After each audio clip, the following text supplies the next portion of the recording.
Am I the jerk for not wanting to help my neighbor who wasn't there for me when I needed her? Am I the jerk for refusing to help a neighbor who left me defenseless when my life was being threatened? I used to help my neighbor quite a lot. I would drive her grocery shopping, and I even went out of my way to borrow a different car just so I could take her mother to the hospital, since my own vehicle only has 2 seats. A few years ago, I went through a terrifying ordeal.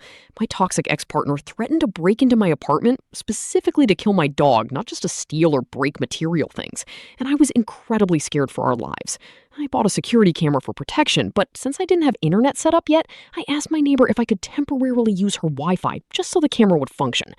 I explained the entire situation and told her how frightened I was, but she looked me in the eye and said she didn't want to get involved. I later discovered he'd spent that entire night hiding at her apartment. We didn't speak a single word to each other for the next 2 years. Recently, she started talking to me again, though I've only been keeping things polite.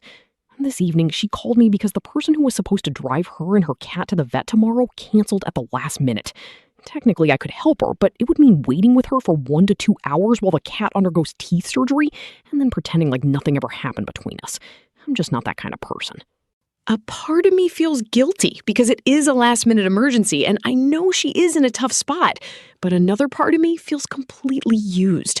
When I really needed someone, she wasn't there, and we never once discussed that betrayal. I know she didn't owe me anything back then, but I also know I don't owe her anything now. Honestly, if I were the one asking for help, I truly don't believe she would lift a finger for me. I ended up telling her that I had a meeting and was busy, but she just pushed back and asked if I could make some time next week. I told her I would have to check my calendar. I know a taxi for the trip would cost around 150 euros, and she only makes 1,300 euros a month, so she claims she cannot afford it. I suggested she use a ride-sharing app, but she told me she had never even heard of it, and to be fair, I'm not even sure if that service is available in our area.